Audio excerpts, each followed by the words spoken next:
وہ شادی شدہ نہیں تھی تو پھر وہ پریگننٹ کیسے ہو سکتی تھی؟ ثانیہ کی آنکھوں میں آنسو اترنے لگے۔ کلچ میں رکھا ہوا موبائل مسلسل بجے جا رہا تھا۔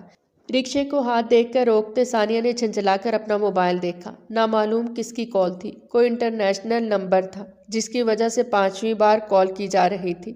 رکشے میں بیٹھ کر ثانیہ نے اسے اپنے گھر کا ایڈریس سمجھایا تھا۔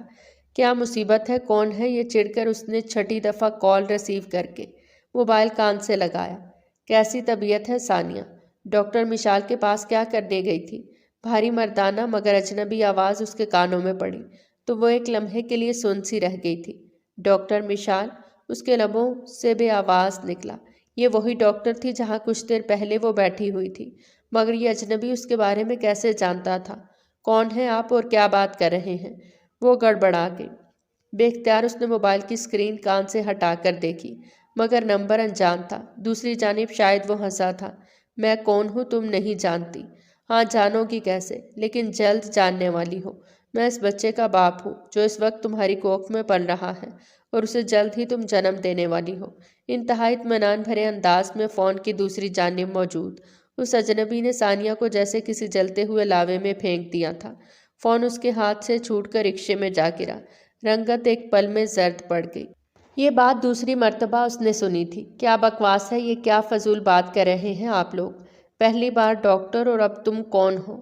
آخر یہ سب جھوٹ ہے۔ میں پریگننٹ نہیں ہو سکتی، میں کنواری ہوں۔ ایک دم فون اٹھا کر کان سے لگاتے وہ حلق کے بل چلائی۔ آگے بیٹھا رکشہ ڈرائیور اسے مڑ کر عجیب سی نظروں سے دیکھنے لگا۔ ثانیہ کو اپنی غلطی کا احساس ہوا۔ دوسری جانب وہ خاموش بیٹھا تھا۔ آج کے بعد کسی رکشے میں مت بیٹھنا۔ میں نہیں چاہتا میرے بچے کو کوئی نقصان ہو۔ میں پاکستان واپس آ رہا ہوں۔ تمہیں جو کچھ کرنا ہے کر لو۔ اس کے بعد تم صرف میری مرضی کے مطابق چلو گی، کیونکہ مجھے ایک صحت مند بچہ چاہیے۔ اور ہاں، ڈاکٹر مشال کے پاس دوبارہ مت جانا۔ ویسے تو وہ ایک اچھی ڈاکٹر ہے، لیکن تمہارا ٹریٹمنٹ جہاں سے چل رہا تھا تمہیں وہیں سے کروانا چاہیے۔ تو ٹوک انداز میں کہتے اس شخص نے فون بند کر دیا۔ ثانیہ کی سانسیں اندر ہی کہیں گم ہو گئیں۔ اس نے کتنی ہی دفعہ ہیلو ہیلو کہہ کر بات کرنے کی کوشش کی، مگر کال کٹ چکی تھی۔ اس نے دوبارہ کال ملانے کی کوشش کی، مگر نمبر بند جا رہا تھا۔ یا اللہ، میرے ساتھ یہ سب کیا ہو رہا ہے؟ وہ بری طرح گھبرائی تھی۔ سر ایک دفعہ پھر چکرانے لگا۔ اسے یاد آیا صبح اٹھتے ساتھ ہی اسے اس قدر متلی ہوئی تھی کہ اس نے کچھ کھایا ہی نہیں تھا۔ یہ وہ بھی آج کل کھانے کو دیکھ کر ہی اس کا دل گھبرانے لگتا۔ ثانیہ کی آنکھوں میں پانی اترنے لگا۔ اگر یہ بات سچ ہوئی تو کام کے رہ گئی، مگر سچ کیسے ہو سکتی تھی؟ اتنی بچی تو وہ بھی نہیں تھی کہ جانتی نہ ہو کہ پریگننٹ ہونے کے لیے کیا ضروری تھا۔ ایک شخص، ایک مرد، اور اسے کسی مرد نے نہیں چھوا تھا۔ یہ بات تو وہ 100% گارنٹی کے ساتھ کہہ سکتی تھی۔ رکشہ ماموں کے گھر کے سامنے رکا تو وہ دل پہ پتھر رکھتے اتر آئے۔ لبوں پر زبردستی کی مسکراہٹ سجاتے اس نے پوری کوشش کی کہ اس کے چہرے سے کچھ ظاہر نہ ہو، مگر اسے یوں لگ رہا تھا جیسے آس پاس سے گزرنے والا ہر شخص اسے عجیب سی نظروں سے دیکھ رہا ہو۔ بوجھل قدموں کے ساتھ چلتے وہ گھر کے اندر آئے۔ آ گئی تم ثانیہ؟ نیچے کچھ مہمان آ رہے ہیں صوبیہ کے رشتے کے لیے۔ تم مہربانی کر کے نیچے مت اترنا، اوپر اپنے کمرے میں ہی رہنا، اور فیضان سے کہنا کہ وہ بھی نیچے نہ آئے۔ خواہ مہمانوں کے سامنے سبکی ہوتی ہے۔ مومانی جان نے اس کے اندر آتے ہی ہمیشہ کی طرح طنز کے تیر چلائے۔ ثانیہ کی آنکھوں میں نمی اترنے لگی۔ یہ اس کے سگے ماموں کا گھر تھا، لیکن یہاں وہ ایسے رہتی تھی جیسے کوئی مجرم اپنی سزا کے دن کاٹ رہا ہو۔ سر ہلا کر وہ خاموشی سے سیڑھیاں چڑھ کر اوپر بنے اسے ایک کمرے میں آ گئی جو اسے احسان کرتے ہوئے الاٹ کر دیا گیا تھا۔ والدین کے انتقال کے بعد وہ اور 11 سالہ فیضان تنہا رہ گئے تھے، جنہیں پالنے کے لیے کسی رشتہ دار نے ہاتھ نہیں بڑھایا تھا۔ تب صرف ماموں جان نے ہی احسان کرتے انہیں اپنے گھر میں پناہ دی تھی، مگر مومانی جان کی شرطیں واضح تھیں۔ میری اپنی جوان بیٹیاں ہیں ثانیہ کے یہاں ہوتے ان کے رشتے طے ہونے میں مشکلات پیش آ سکتی ہیں۔ اس سے کہو کہ یہ صرف اوپر والے کمرے میں رہے، چاہے تو اس کا کرایہ دے دیا کرے۔ خون سفید کس طرح ہوتا ہے یہ ثانیہ نے ان دنوں دیکھا تھا۔ اس کے لبوں پر ایک پھیکی سی مسکراہٹ بکھر گئی۔ تعلیم ادھوری چھوڑتے اس نے ایک ہوٹل میں ویٹرس کی نوکری کر لی تھی، اور اس نوکری سے وہ اپنا فیضان کا خرچ تو بخوبی اٹھا لیتی تھی، مگر باقی کام کرنا اس کے لیے ممکن نہ تھا۔ کمرے کے اندر قدم رکھتی اس نے فیضان کی طرف دیکھا، جس کی رنگت زرد پڑ رہی تھی۔ ثانیہ کی آنکھوں میں آنسو جمع ہونے لگے۔ پچھلے کئی مہینوں سے وہ بیمار تھا۔ ڈاکٹر صاف طور پر کئی دفعہ کہہ چکے تھے کہ اب ڈائلائسس سے اس کا بچنا مشکل ہے۔ اسے کڈنی ٹرانسپلانٹ کی ضرورت تھی، مگر کڈنی ٹرانسپلانٹ کے لیے وہ 1 کروڑ روپیہ کہاں سے لاتی؟ اس کے پاس نہ تو رقم تھی اور اب تو وہ خود ایک ایسی دلدل میں پھنس گئی تھی جہاں سے نکلنا اس کے لیے ممکن ہی نہ تھا۔ ثانیہ نے چپکے سے اپنے کلچ سے پریگننسی اسٹرپ نکالی جو وہ آتے ہوئے خرید لائی تھی۔ عجیب سا وہم آ گیا تھا اس کے دل میں۔ کیا ڈاکٹر اور وہ اجنبی کی باتیں درست تھیں یا میرے ساتھ مل کر کوئی کھیل کھیلا جا رہا ہے؟ دل پہ پتھر رکھ کے وہ اسٹرپ لے کر واش روم چلی آئی اور جب 10 منٹ بعد وہ باہر نکلی تو اس کے چہرے پر زلزلوں کی سی کیفیت تھی۔ کوئی بات جھوٹی نہ تھی، اسٹرپ واضح کہہ رہی تھی کہ وہ حاملہ تھی۔ ثانیہ کا جی چاہا وہ چیخ چیخ کر روئے۔ کیا ہوا تھا میرے ساتھ اور کب، مجھے پتا کیوں نہیں چلا؟ وہ پھوٹ پھوٹ کے رونے لگی۔ کچھ بھی غیر معمولی نہ تھا، بس سوائے اسے ایک چھوٹے سے آپریشن کے، جب وہ اپنی اووری میں موجود رسولی نکلوانے اس ہسپتال گئی تھی، ڈاکٹر زینت آرا کے ہسپتال۔ فون ایک دفعہ پھر بج رہا تھا۔ ثانیہ نے کپکپاتے ہاتھوں سے فون کان سے لگایا۔ امید ہے کہ تمہاری طبیعت ٹھیک ہوگی۔ میں جانتا ہوں تم اپنے بھائی کے علاج کے لیے پریشان ہو، مگر تم میرے بچے کو جنم دو، ایک صحت مند اور تندرست بچہ، اور اس کے بعد میں تمہیں 1 کروڑ روپے دوں گا۔ تمہارے بھائی کے علاج کا سارا خرچ میں اٹھاؤں گا، یہ میرا تم سے وعدہ ہے۔ اور سعدان احمد علی اپنے وعدے سے نہیں پھرتا، تو ٹوک انداز میں کہتا اس نے فون بند کر دیا۔ وہ کون تھا، کیا چاہتا تھا؟ ثانیہ کو کچھ سمجھ نہیں آ رہا تھا۔ چکراتے سر کو تھامتے وہ وہیں زمین پر بیٹھتی چلی گئی۔ نہ جانے کتنی دیر بعد اسے ہوش آیا۔ وہ گھبرا کر اٹھی تھی۔ فیضان جاگ چکا تھا اور اسے پریشان نظروں سے دیکھ رہا تھا۔ میں ٹھیک ہوں فیضان، کچھ نہیں ہوا۔ وہ لپک کر اپنے سے چھوٹے فیضان کی طرف آئے جو پہلے ہی اپنی طبیعت کی وجہ سے نڈھال تھا۔ وہ اپنے دکھ اسے کیا بتاتی، مگر اب تو وہ ایک عجیب مصیبت میں آن پھنسی تھی۔ آہستگی سے اس نے ہاتھ اپنے پیٹ پہ رکھا۔ دل عجیب سے انداز میں دھڑکا۔ ایک بالکل ہی نیا احساس، ایک نئی تبدیلی جس میں وہ بالکل اکیلی تھی۔ یہ سب ایسے نہیں ہوگا، میں اسے بدلوں گی، میں اس سے بات کروں گی۔ کیا نام بتایا تھا اس نے اپنا؟ ثانیہ نے اپنے ذہن پر زور دیا مگر اسے یاد نہ آیا کہ فون کرنے والے اجنبی نے اسے اپنا کیا نام بتایا تھا۔ دنیا میں ایسا کچھ نہیں ہوتا۔ اس نے گھبرا کر موبائل اپنے کلچ سے نکالا اور اس چھوٹے سے کمرے سے باہر نکل آئے۔ نیچے ممانی کے مہمان آ چکے تھے اور ہنگامہ سا مچا تھا۔ دانستہ فون لے کر ثانیہ ایک طرف کو ہو گئی۔ اس نے نمبر ملایا، کئی دفعہ بیل جانے پر آخرکار کال کاٹ دی گئی۔ ثانیہ کے اندر مایوسی اترنے لگی، مگر صرف چند لمحوں کے توقف کے بعد دوسری جانب سے کال کی جانے لگی۔ ثانیہ نے کپکپاتے ہاتھوں سے کال ریسیو کی۔ کیا بات ہے ثانیہ، کوئی پریشانی ہے کیا؟ تمہیں پیسوں کی ضرورت ہے؟ وہ یوں فکرمندانہ انداز میں پوچھ رہا تھا جیسے ان کے درمیان روزانہ کی گفتگو ہوتی ہو۔ ثانیہ کے حلق تک میں کڑواہٹ اترنے لگی۔ کون ہے آپ اور یہ سب کچھ کیا ہے؟ میں اس بارے میں جاننا چاہتی ہوں۔ کیوں کیا آپ لوگوں نے مجھے استعمال، جبکہ میں تو آپ کو جانتی بھی نہیں؟ وہ نفرت سے بولی تھی۔ فون کی دوسری جانب خاموشی چھا گئی۔ صرف کل تک کا انتظار کر لو، تمہیں تمہارے ہر سوال کا جواب مل جائے گا۔ بہتر یہی ہے کہ کوئی الٹا سیدھا قدم مت اٹھانا، ورنہ اس کا صلہ تمہیں تو بھگتنا ہی پڑے گا۔ تمہارا چھوٹا بھائی بھی محفوظ نہیں رہے گا۔ آواز میں واضح دھمکی اتر آئی۔ فون بند کر کے اس نے میز پہ پٹک دیا۔ وہ ایک دن اس نے کس طرح گزارا یہ وہی جانتی تھی۔ اس نے پکا فیصلہ کر لیا تھا کہ وہ دوسری ڈاکٹر کے پاس جائے گی، چاہے اسے پیسے دینے پڑیں، مگر وہ خود کو اس مصیبت سے آزاد کر لے گی۔ نامعلوم وہ کون تھا، وہ کیوں کسی کے لیے یہ سب سہتی پھرے؟ پہلے زندگی میں مسائل کم تھے کیا؟ اپنا کلچ ہاتھ میں پکڑے وہ ہلکے زرد رنگ کے کپڑوں میں ملبوس ماموں کے گھر سے باہر نکلی۔ چند گلیاں مڑ کر وہ مین روڈ تک آئی تھی۔ سامنے سے آتے رکشے کو روکنے کے لیے اس نے اپنا ہاتھ بلند کیا اور تبھی ایک سیاہ رنگ کی گاڑی ایک جھٹکے سے اس کے سامنے رکی۔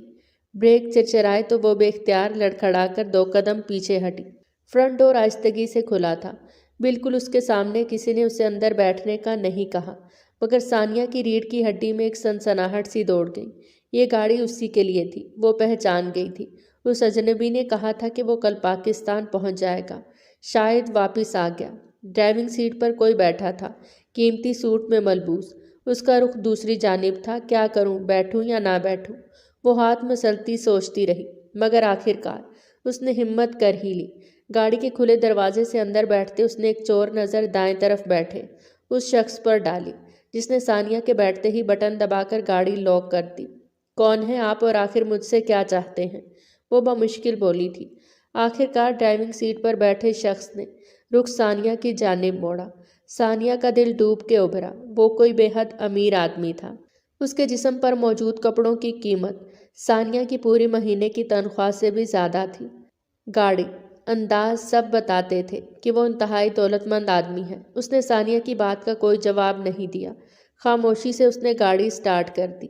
میں پوچھتی ہوں آخر یہ سب کیا تماشا ہے؟ میں کوئی غلام ہوں یا کوئی پلاسٹک کا کھلونا جسے جب چاہے آپ اپنی مرضی کے مطابق استعمال کر لیں؟ وہ ایک دم چلائی تھی۔ اب کی بار بھی وہ کچھ نہ بولا۔ گاڑی روک کے مجھے نیچے اترنا ہے، میں واپس جا رہی ہوں۔ وہ یکدم لاک کھولنے کی کوشش کرنے لگی اور تبھی اسے اپنے ہاتھ پر کسی کی ٹھنڈی مگر مضبوط گرفت محسوس ہوئی۔ یہ لاک نہیں کھلے گا۔ خاموشی سے بیٹھ جاؤ، ابھی تمہیں سب کچھ صاف صاف پتہ چل جائے گا۔ گاڑی میں ایک دم موت کی سی خاموشی چھا گئی۔ ثانیہ کی رگوں میں خون جمنے لگا۔ وہ خاموش رہ گئی۔ چاہنے کے باوجود بھی وہ کوئی مزاحمت نہ کر سکی۔ گاڑی ایک شاندار فارم ہاؤس پہ رکی تو وہ اسے بازو سے پکڑ کر اندر لے آئے۔ یہ وسیع اور اس فارم ہاؤس تھا جس کے مین دروازے پر ایک انتہائی حسین لڑکی کھڑی تھی۔ چہرے پر خوشمندانہ مسکراہٹ تھی۔ ثانیہ نے الجھ کر اسے دیکھا۔ میری بیوی ہے یہ علیزے، اور میں سعدان احمد ہوں، تمہارے وجود میں پلنے والے بچے کا باپ۔ ثانیہ نے نفرت بھری نگاہ ان دونوں پر ڈالی۔ کیا آپ لوگ مجھے بتائیں گے کہ یہ سب کچھ کیا ہے؟ وہ ایک دفعہ پھر الجھن کا شکار ہوئی تھی۔ اب کی بار سعدان نے اسے اندر چلنے کا اشارہ کیا تھا۔ وہ چور نظروں سے دیکھ رہی تھی۔ آس پاس کئی گارڈز پھر رہے تھے۔ بھاگنے کا تو کوئی تصور ہی نہیں تھا۔ اسے ایک شاندار سجے سجائے کمرے میں بٹھا دیا گیا۔ مجھے یہاں کیوں لائے ہیں؟ اس نے اچانک سوال کیا۔ تم اتنے سوال کیوں کرتی ہو جب تمہیں کہا ہے کہ تمہیں سارے جواب دوں گا تو خاموشی سے سن لو؟ سعدان جیسے چڑھ کر اسے جواب دے رہا تھا۔ وہ مسلسل اس کے سوالوں سے بیزار ہو رہا تھا۔ علیزے نے مسکرا کر سامنے بیٹھی اس لڑکی کو دیکھا۔ تم ایک سروگیٹ مدر ہو۔ ہم نے تمہیں منتخب کیا اپنے ٹیسٹ ٹیوب بیبی کے لیے۔ تمہیں یاد ہے 3 مہینے پہلے جب تم اپنے ٹریٹمنٹ کے لیے اس ہاسپٹل گئی تھی؟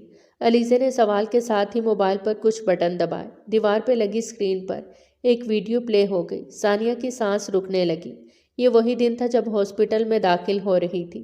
CCTV کی ریکارڈنگ میں سب ظاہر تھا۔ یہ ہمارا ہسپتال ہے، یہ ڈاکٹر میرے لیے کام کرتی ہیں۔ پچھلے کئی سالوں سے ہم بچے کی خواہش کر رہے ہیں مگر بدقسمتی سے میں سعدان کو اولاد نہیں دے سکی۔ مگر تم دو گی، فریز کر کے رکھے ہوئے ہمارے فرٹیلائزڈ ایگ سے۔ وہ آپریشن کے بہانے تمہارے وجود میں رکھ دیا گیا تھا۔ اب تم پریگننٹ ہو اور میں نے ہی مجبور کیا تھا ڈاکٹر زینت آرا کو کہ وہ تمہیں الجھا کے رکھیں کم از کم اتنا ٹائم تک کہ اس کے بعد تم ابورشن نہ کروا سکو۔ خیر خیریت سے 3 مہینے گزر گئے، باقی کا وقت بھی گزر جائے گا۔ علیزہ اطمینان سے اپنی فتح کا قصہ سنا رہی تھی۔ ثانیہ کی آنکھوں میں آنسو اترنے لگے۔ تو یہ سچ تھا، کچھ بھی جھوٹ نہیں تھا۔ اس نے آنسو بھری نگاہ اٹھا کر سعدان احمد علی پر ڈالی جو یکلخت اپنی جگہ سے اٹھ کھڑا ہوا۔ فکر کی کوئی بات نہیں، تمہیں صرف چند مہینے انتظار کرنا ہے۔ بچہ ڈیلیور کرتے ہی تم واپس اپنی زندگی میں لوٹ سکتی ہو۔ میں جانتا ہوں تمہارے والدین نہیں، تم صرف اپنے ماموں کے گھر رہتی ہو۔ تمہیں اپنے بھائی کے علاج کے لیے 1 کروڑ روپے چاہیے، وہ میں تمہیں دوں گا۔ تمہارے اور تمہارے بھائی کے لیے ایک بہتر رہائش، ایک بہتر زندگی کا وعدہ میں تم سے کرتا ہوں۔ ثانیہ نے بے یقینی سے اسے دیکھا۔ کیا واقعی وہ یہ سب کچھ کرنے والا تھا؟ اس کے ذہن میں ایک عجیب سی جنگ شروع ہو گئی۔ وہ اس مصیبت سے نجات حاصل نہیں کر سکتی تھی مگر اس کے بدلے وہ اپنے بھائی کی زندگی خرید سکتی تھی۔ زیادہ مہنگا سودا تو نہ تھا، صرف چند ماہ اور انتظار ہی تو کرنا تھا۔ ثانیہ نے انگلیوں پر وقت گنا۔ ٹھیک ہے، میں اپنا خیال رکھوں گی، لیکن میں اپنے گھر والوں کو کیا بتاؤں گی کہ میں کنواری لڑکی ہوتے ہوئے پریگننٹ کیسے ہو گئی؟ وہ تلخی سے کہتے اپنی جگہ سے اٹھی تھی۔ سعدان احمد اس کی سمت مڑا۔ اس کے چہرے پر ایک طنزیہ مسکراہٹ امڑ آئی۔ تم سے کس نے کہا کہ تم واپس اپنے گھر جا رہی ہو؟ تم یہیں رہو گی، تمہیں یہاں سے نکلنے کی اجازت نہیں۔ تمہارے بھائی کا کیا کرنا ہے میں خود ہی دیکھ لوں گا، دو ٹوک انداز میں کہتے ہوئے وہ مڑ کر کمرے سے باہر نکلتا چلا گیا۔ ثانیہ کے قدموں تلے سے زمین کھینچی۔ وہ اس کے پیچھے لپکی تھی مگر اسے گارڈز نے باہر نکلنے سے روک دیا۔ علیزہ اٹھ کر اندر کہیں گم ہو چکی تھی۔ اسے ثانیہ میں کوئی دلچسپی نہیں تھی، وہ صرف اسے استعمال کرنا چاہتی تھی۔ ثانیہ کے پاس سوائے پھوٹ پھوٹ کے رونے کے اور کوئی آپشن نہیں بچا تھا۔ ملازمہ نے آ کر اس کے کاندھے پہ ہاتھ رکھا تو وہ چونکی۔ آپ کا کمرہ تیار کر دیا گیا ہے۔ بی بی آئیے میرے ساتھ۔ ملازمہ کی آواز میں سختی تھی، جیسے اسے بھی ثانیہ کی اصل حیثیت کا اندازہ ہو۔ ثانیہ نے خوفزدہ نگاہوں سے اس حسین پنجرے کو دیکھا جو آنے والے دنوں میں اس کی قید بننے والا تھا، اور تبھی فیضان کا چہرہ اس کی آنکھوں کے سامنے لہرایا۔ بس چند مہینوں کی قید اور اس کے بعد وہ اس کا علاج کروا سکتی تھی۔ 1 کروڑ روپیہ شاید وہ اپنی پوری زندگی میں نوکری کر کے بھی اکٹھا نہ کر پاتی۔ بیچنے کے لیے اس کے پاس کچھ نہیں تھا، اور جو کچھ تھا اس کی قیمت خود بخود لگ گئی تھی۔ گہری سانس لیتے وہ اٹھ کھڑی ہوئی۔ مجھے اپنے بھائی سے بات کرنی ہے۔ اپنے مالکوں سے کہو مجھے میرا فون دیں۔ اس کا کلچ گاڑی میں ہی رہ گیا تھا، فون اسی میں تھا۔ مجبوراً اسے ملازمہ کی مدد لینی پڑی۔ آپ کسی کو فون نہیں کر سکتی، سعدان صاحب کا حکم ہے۔ آپ کو جو بھی بات کرنی ہے آپ مجھے بتا دیں، میں ان سے کہہ دوں گی۔ ملازمہ نے اس کے کپڑے نکال کے بیڈ پہ رکھتے ہوئے کہا تھا۔ ثانیہ کا دماغ بری طرح سے گھوما۔ یہ کیا بکواس ہے؟ تمہیں میں کیا بتاؤں کہ مجھے اپنے بھائی سے کیا بات کرنی ہے، جب میں نے کہا ہے کہ میں یہاں رہنے پر تیار ہوں، لیکن مجھے اپنے بھائی کو بتانا ہے کہ میں کہاں گئی ہوں۔ وہ کیا سوچے گا میں اچانک کہاں غائب ہو گئی؟ وہ پریشان ہو کر بولی۔ ملازمہ بغیر کوئی لفظ کہے کمرے سے باہر نکل گئی۔ جاتے ہوئے اس نے دروازہ لاک کر دیا۔ ثانیہ کو اپنی سنگین غلطی کا احساس ہوا۔ مجھے یہاں آنا ہی نہیں چاہیے تھا، مگر اب پچھتانے کے سوا کیا ہو سکتا تھا؟ لب کچلتی وہ کمرے میں دائیں سے بائیں ٹہلنے لگی۔ چکراتے سر میں مزید اضافہ ہو رہا تھا۔ آدھے گھنٹے کے بعد دروازہ کھلا تو اس بار ملازمہ کے ہاتھ میں ٹرے تھی، جس میں گرما گرم بھاپ اڑاتا کھانا موجود تھا۔ آپ کے کھانے کا وقت ہو گیا ہے۔ بی بی علیزے میڈم کا حکم ہے کہ آپ کو وقت پر ہر چیز مہیا کرنی ہے۔ آپ کو کچھ بھی کھانے پینے کا دل کرے تو آپ یہ گھنٹی دبا دیجیے گا۔ ملازمہ مشینی انداز میں حکم دیتے کھانے کی ٹرے ٹیبل پہ رکھ رہی تھی۔ ثانیہ نے ایک نظر ٹرے پر ڈالی جہاں انواع و اقسام کے کھانے موجود تھے۔ ایک پل کو اسے شدید ابکائی آئی۔ اٹھا کر لے جاؤ یہ کھانا، جب تک میرے پاس موبائل نہیں آئے گا میں کچھ نہیں کھاؤں گی، وہ دو ٹوک انداز میں بولی تھی۔ اسے پتا تھا یہ بچہ اور اس کی صحت ہی ان گھر والوں کی دکھتی رگ ہے۔ وہ اس رگ کو دبانا چاہتی تھی، لیکن اسے نہیں پتا تھا نتیجہ اتنا برا نکلے گا۔ ملازمہ نے خاموشی سے اسے دیکھا اور ٹرے اٹھا کر اس کے سامنے رکھ دی۔ آپ کھانا کھائیے بی بی، بچے کا صحت مند رہنا ضروری ہے، یہ مالکن کا حکم ہے۔ علیزے کو زبان دراز ملازمہ پر شدید غصہ آیا۔ وہ تو جیسے اس کے سر پر ہی مسلط ہو گئی تھی۔ مسلسل آتے غصے کا اثر تھا یا بے بسی کا؟ ثانیہ نے زوردار طریقے سے کھانے کی ٹرے اٹھا کر دیوار پر دے ماری۔ لے جاؤ اپنا کھانا، نہیں کھانا مجھے، اور خبردار دوبارہ میرے کمرے میں آئی تو۔ اس نے ملازمہ کو ایک زوردار دھکا دیا۔ وہ لڑکھڑا کر 2 قدم پیچھے ہٹی اور پھر خاموشی سے کمرے سے باہر نکل گئی۔ ثانیہ کی آنکھوں میں آنسو آنے لگے۔ اگلے 2 گھنٹوں تک کمرے میں کوئی نہیں آیا۔ کھڑکی سے نظر آتا موسم بدلنے لگا۔ شام رات میں بدل گئی تو ثانیہ نے تھک کر کرسی کی پشت سے ٹیک لگائی۔ دروازہ ایک دفعہ پھر کھلا تھا۔ اب کی بار بھی ملازمہ کھانا لے کر آئی تھی۔ ثانیہ نے ایک نفرت بھری نگاہ اس پر ڈالی۔ پڑے پڑے سڑ جائے گا یہ کھانا یہاں، میں نہیں کھاؤں گی جب تک مجھے موبائل فون نہیں دیا۔ مجھے اپنے بھائی سے بات کرنی ہے، جا کر بتا دو اپنے مالکوں کو۔ وہ حلق کے بل چلائی۔ سبز آنکھوں میں آنسو، خوف، بے بسی کیا کچھ نہیں تھا جو جمع ہو گیا تھا۔ اس کا زرد لباس ملگجا ہو رہا تھا۔ اس نے ملازم کے نکالے ہوئے کپڑے بھی بدلنے کی زحمت نہیں کی تھی۔ ملازمہ ٹرے ٹیبل پہ رکھ کر خاموشی سے پلٹ گئی۔ رات یوں ہی دھیرے دھیرے سرکتی رہی۔ ثانیہ کو حیرت ہوئی کہ اب تک کمرے میں کوئی نہیں آیا تھا۔ اس نے کھانے پینے کی چیزوں میں سے کسی چیز کو نہیں چھوا۔ اگلے دن صبح کا ناشتہ بھی یوں ہی ٹیبل پہ دھرا رہ گیا۔ ثانیہ نے سوائے پانی کے کوئی چیز نہ استعمال کی۔ یہ دوپہر کا وقت تھا جب وہ کھڑکی کے ساتھ لگی باہر لان میں لگے درختوں کو دیکھ رہی تھی، جب دھاڑ سے کمرے کا دروازہ کھلا۔ تمہیں اوقات سے زیادہ مل رہا ہے تو تم سے برداشت نہیں ہو رہا۔ کس نے پوچھا ہے کہ تمہیں یہ چیزیں کھانی ہیں یا نہیں؟ یہ میرا بچہ ہے، اسے پیدا کرنا صرف تمہارا کام ہے، اسی لیے چیزیں اٹھاؤ اور اپنے منہ میں ٹھونسو۔ اندر آنے والی علیزے تھی جو شب خوابی کے لباس میں تھی۔ شاید ملازمہ نے اسے نیند سے جگایا تھا، جبھی اس کے تیور انتہائی خراب تھے۔ اندر آتے ہی اس نے کھانے کی ٹرے اٹھا کر ثانیہ کے سامنے پٹکی۔ کھاؤ، اسے زیادہ نخرے دکھانے کی ضرورت نہیں۔ تمہارے نخرے کے پیسے نہیں دے رہی میں تمہیں، وہ حلق کے بل چلائی تھی۔ ثانیہ نے بے بس نگاہ اس پر ڈالی۔ مجھے نہیں کھانا، مجھے اپنے بھائی سے بات کرنی ہے۔ میں آپ لوگوں کی سب شرطیں مان رہی ہوں، پلیز میری بات کروا دیں فیضان سے، وہ التجائیہ انداز میں بولی تھی۔ علیزے چند لمحوں تک اسے دیکھتی رہی اور اچانک ہی اس نے ثانیہ کے بالوں کو اس کی گردن کے پاس سے جکڑ لیا۔ ثانیہ کے لبوں سے ایک سسکی نکلی۔ میں تیری ڈیمانڈ سننے کے لیے یہاں نہیں بیٹھی، جو کہا ہے اتنا کر، زیادہ زبان مت چلانا میرے سامنے۔ میک اپ سے لیپا چہرہ ماڈرن انگریزی زبان میں بات کرتی ہوئی وہ حسین عورت کہیں غائب ہو چکی تھی۔ اس وقت منہ سے کف اڑاتی وہ کوئی جاہل عورت لگ رہی تھی جو آپے سے باہر ہو رہی تھی۔ ثانیہ نے خود کو چھڑانے کی کوشش کی، مگر علیزے نے ٹرے میں پڑے چاول مٹھی میں بھر کر یکدم اس کے منہ میں ٹھونسے۔ ثانیہ کی حالت غیر ہونے لگی۔ ایک جھٹکے سے خود کو چھڑاتے اس نے علیزے کو پیچھے دھکیلا۔ کیا کر رہی ہیں آپ؟ چھوڑیں مجھے، وہ بمشکل بولی تھی۔ علیزے نے آگے بڑھ کر ایک زوردار تھپڑ اس کے منہ پر لگایا۔ آج کے بعد یہ ڈرامہ مت کرنا۔ کمرے میں جو کچھ کھانے پینے کے لیے ہے چپ کر کے کھانا۔ یہ سب تیرے لیے نہیں، اس بچے کے لیے ہے جو تیرے پیٹ میں ہے، اور وہ بچہ میرا ہے۔ ناک بن کر بیٹھا ہے یہ سادان اس ساری دولت اور جائیداد پر۔ عجیب شرط ہے کہ جب تک بچہ نہیں ہوگا دولت اور جائیداد میرے نام نہیں ہوگی۔ اور تمہیں کیا لگتا ہے کہ میں اتنی پاگل ہوں کہ یہ اتنا بڑا سا پیٹ لے کر میں گھومتی پھروں؟ علیزے شاہ نواز احمد بچے پیدا کرنے کے لیے نہیں بنی۔ سارا فگر خراب ہو جائے گا میرا، اسٹریچ مارکس پڑ جائیں گے۔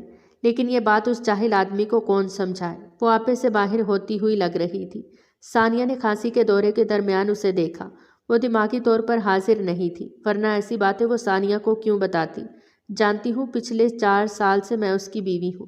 4 سالوں میں اس کے پاس اتنا وقت نہیں ہوا کہ وہ میرے پاس بیٹھ کر میری کوئی بات سن سکے۔ بس اپنا کام، بزنس، اپنی دولت۔ مگر میں نے بھی ہار نہیں مانی۔ یہ دولت، یہ پراپرٹی چاہیے مجھے ہر صورت میں۔ اسی لیے تو میں نے اس ضدی اور کھڑوس آدمی سے شادی کی، ورنہ اتنے گھمنڈی انسان کو کون برداشت کرے؟ جیسے ہی بچہ ہوگا وہ اپنی ساری دولت اور جائیداد بچے کے نام کرے گا، اور میں وہ بچہ لے کر یہاں سے بھاگ جاؤں گی۔ پھر سر پیٹتا رہے گا یہ سادان احمد۔ ایک جھٹکے سے وہ اٹھ کھڑی ہوئی۔ ثانیہ نے بے یقین نگاہیں اٹھا کر اس عورت کی طرف دیکھا، جو عورت کم اور ڈائن زیادہ لگ رہی تھی، جسے بچہ صرف اس لیے چاہیے تھا کہ اسے دولت اپنے نام کروانی تھی، ورنہ اسے اس معصوم جان میں کوئی دلچسپی نہیں تھی۔ اب چپ کر کے رہنا۔ سادان کو یہ ساری باتیں بتائیں تو تیرا بھائی جہاں ہے وہیں جان سے جائے گا۔ وہ اسے دھمکانا نہیں بھولی تھی۔ ثانیہ نے لرز کر اسے دیکھا۔ وہ ہوش کی دنیا میں واپس آ رہی تھی۔ انتہائی اطمینان سے اپنے بکھرے بالوں کو سمیٹتی وہ کمرے سے باہر چلی گئی۔ ثانیہ کا دل چاہا وہ پھوٹ پھوٹ کے رو دے، اور اس نے ایسا ہی کیا۔ ملازمہ نے نیا کھانا لا کر اس کے سامنے رکھ دیا تھا۔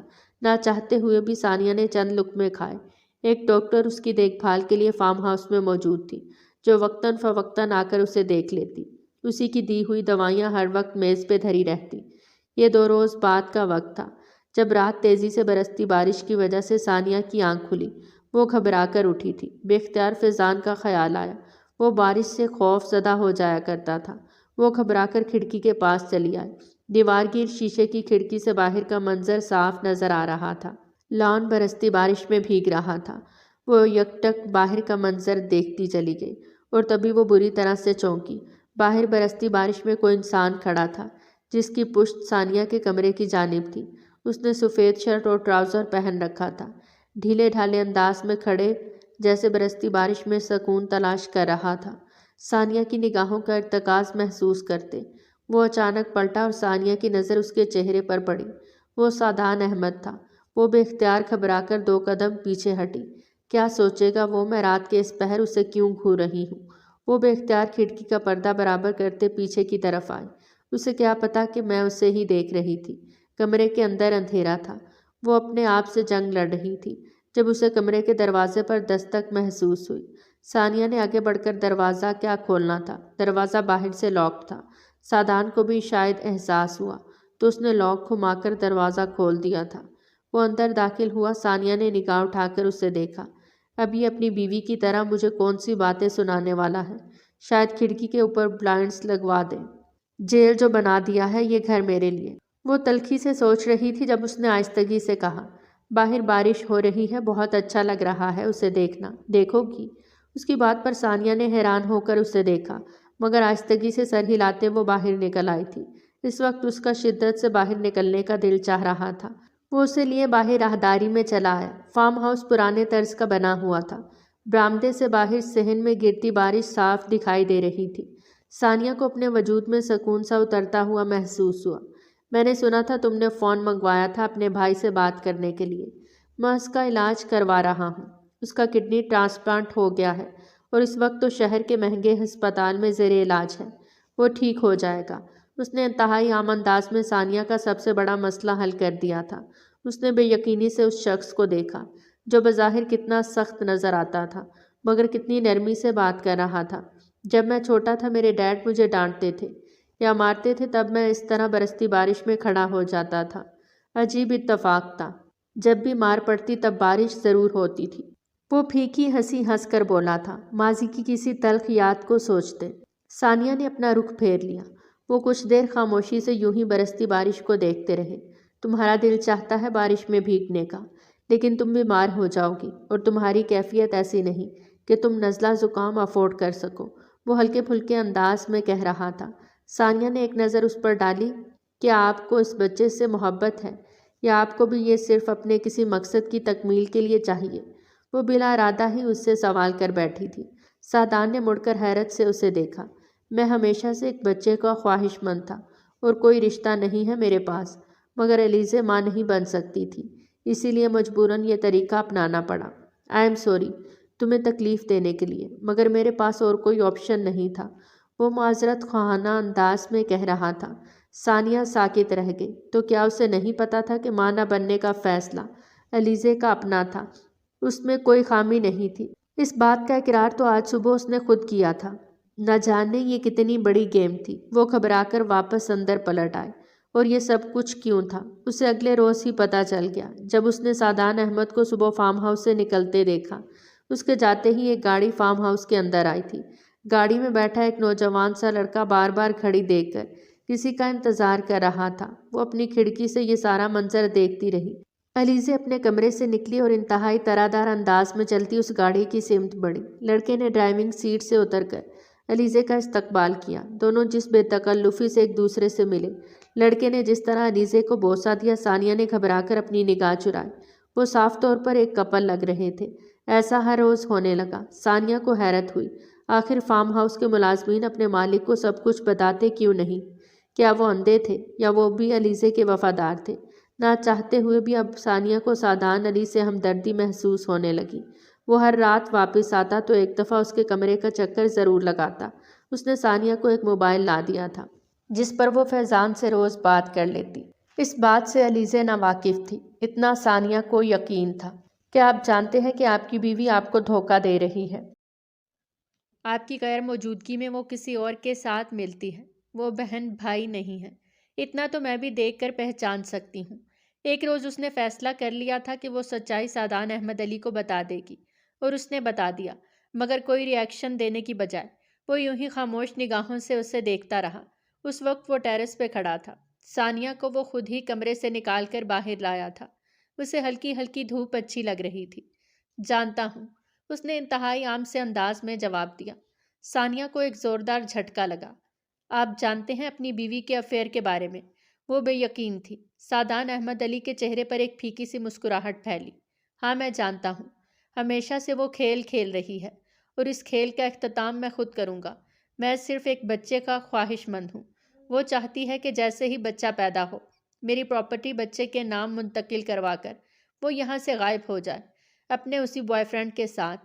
مگر وہ اتنا نہیں جانتی کہ میں ہمیشہ سے اس سے 10 قدم آگے رہا ہوں۔ یہ بچہ مجھے اپنی زندگی کے لیے چاہیے، اور اسے دولت کے لیے دیکھتے ہیں، جیت کس کی ہوتی ہے؟ ثانیہ نے بے یقین نگاہوں سے اس شخص کو دیکھا۔ ہر کوئی اسے اپنے مقصد کے لیے استعمال کر رہا تھا۔ وہ بیزار ہوتے پلٹ کر اندر آئی۔ آج کل ویسے بھی طبیعت کچھ زیادہ ہی بوجھل رہنے لگی تھی۔ دن گزرتے جا رہے تھے۔ اس محل نما فارم ہاؤس میں رہتے اسے کئی مہینے بیت چکے تھے۔ ڈیلیوری کا وقت نزدیک آ رہا تھا، اور آخر کار ایک رات اس نے انتہائی تکلیف اور درد کے درمیان جھولتے ایک بیٹے کو جنم دے دیا تھا۔ رات کے اس پہر بھی ایلیزے کمرے میں موجود تھی۔ بچہ ہاتھ میں اٹھاتے ہی وہ بھرپور انداز میں مسکرائی۔ آخر کار مجھے وہ مل گیا جو مجھے چاہیے تھا، وہ زیر لب بڑبڑائی تھی۔ ثانیہ نے آنکھوں میں آنسو بھر کے اسے دیکھا۔ یہ بچہ اس کا نہیں تھا، لیکن اس کے باوجود اسے اس بچے سے محبت تھی۔ اس نے اپنے خون سے اس بچے کو سینچا تھا۔ کوئی آخر کیسے اس سے یہ وجود چرا سکتا تھا؟ وہ بن بیاہی ماں تھی، اسے کیسا محسوس کرنا چاہیے تھا؟ وہ سمجھ نہیں پا رہی تھی۔ ملازمہ نے آگے بڑھ کر دروازہ کھولا۔ کوئی کمرے میں داخل ہوا تھا۔ دیکھو سعدان، ہمارا بچہ۔ اس نے کمبل میں لپٹا ننھا سا وجود سعدان کے سامنے کیا۔ مگر وہ اندر داخل ہوا تھا۔ اس کی نگاہ ثانیہ پر تھی۔ ثانیہ نے اسے دیکھ کر اپنا رخ پھیر لیا۔ وہ فی الحال کسی اجنبی مرد کا سامنا نہیں کرنا چاہتی تھی۔ اسے اپنے آپ سے شرم آئی۔ شاید وہ اس کا گریز پہچان گیا تھا، اس لیے الٹے قدموں باہر نکل گیا۔ علیزے اس کے پیچھے پیچھے بچہ لے کر کمرے سے نکل گئے۔ ثانیہ کی آنکھوں میں آنسو اترنے لگے۔ اس کا کام ختم ہو گیا تھا، اب اسے یہاں سے جانا تھا۔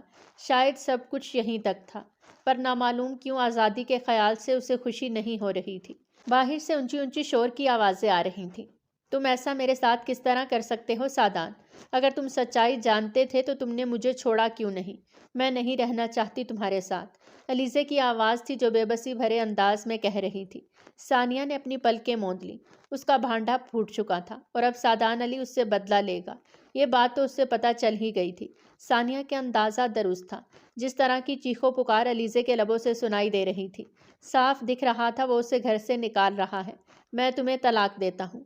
سادان احمد علی کی آواز فارم ہاؤس میں گونجی اور پھر گہری خاموشی چھا گئی۔ ننھے سے بچے کے رونے کی آواز آئی تو ثانیہ نے آنکھیں کھولیں۔ ملازمہ بچہ لے کر کمرے میں داخل ہو رہی تھی۔ سادان صاحب کا حکم ہے، بچے کو فیڈ کروا دیں، بے تاثر انداز میں کہتے اس نے بچہ ثانیہ کے پاس لٹایا۔ ثانیہ کی آنکھیں بے یقینی سے پھیلیں۔ کیا اس نے علیزے کو بچہ بھی نہیں لے جانے دیا تھا؟ وہ کیا سوچ کر بیٹھا تھا؟ وہ بے اختیار اپنی جگہ سے اٹھی جب وہ کمرے میں داخل ہوا۔ میرا تمہارا کوئی رشتہ نہیں ہے ثانیہ، مگر ہم دونوں ایک ایسی ڈور میں بندھ چکے ہیں جس سے ہم کبھی الگ نہیں ہو سکتے۔ یہ بچہ میرا ہے اور اسے جنم تم نے دیا ہے۔ کیا تم اسے میرے ساتھ پروان چڑھاؤ گی، ایک بیوی کے روپ میں، ایک محبت کرنے والی ساتھی کے روپ میں، جو مجھے کبھی نہیں ملا؟ وہ ٹوٹے ہوئے انداز میں پوچھ رہا تھا۔ کچھ دیر پہلے جو کچھ ہوا تھا اس نے اسے بری طرح سے توڑ دیا تھا۔ ثانیہ کی آنکھوں میں آنسو اترنے لگے۔ اس نے آہستگی سے اس گلابی وجود کو اپنی گود میں لیا تھا۔ وہ اسے نہیں چھوڑ سکتی تھی، یہ بات تو طے تھی۔ اس بچے کے ساتھ اس کا کیا رشتہ تھا وہ نہیں جانتی تھی، مگر وہ اس کی ماں تھی۔ سادان احمد کے بڑے ہوئے ہاتھ کو تھامتے اس نے اس بات میں سر ہلا دیا تھا۔ آس پاس دن کی روشنی پھیلنے لگی تھی، تاریک رات چھٹ چکی تھی۔ ان دونوں کی نکاح کی تقریب سادہ تھی۔ جس پل وہ سادان احمد علی کے ہمراہ ماموں جان کے گھر میں داخل ہوئی، ان کے سارے اعتراضات لبوں میں ہی دم توڑ گئے۔ وہ اتنا بڑا آدمی تھا کہ ماموں اور ممانی جان خود بخود اس کے سامنے بچھے جا رہے تھے۔ فیضان 11 برس کا تھا۔ اس نے خود ہی محتاط انداز میں فیضان کو ساری بات بتا دی تھی۔ اسے تو بس اتنا سکون تھا کہ اس کی بہن پلٹ آئی ہے۔ ماموں جان کو الوداع کہتے اس نے سادان احمد علی کے ہمراہ انگلینڈ جانے والی فلائٹ میں قدم رکھا تو اس کے لبوں پر مسکراہٹ تھی۔ چلیں ایک نئی زندگی شروع کرنے، سادان نے مسکراتے ہوئے اسے دیکھ کر پوچھا تھا۔ ثانیہ نے طمانینت بھری گہری سانس لی۔ فیضان اس کے ساتھ تھا، اس کا بچہ اس کی گود میں تھا اور محبت کرنے والا شخص اس کے ساتھ۔ کسی چیز کی کمی نہیں تھی اسے۔ وسلام۔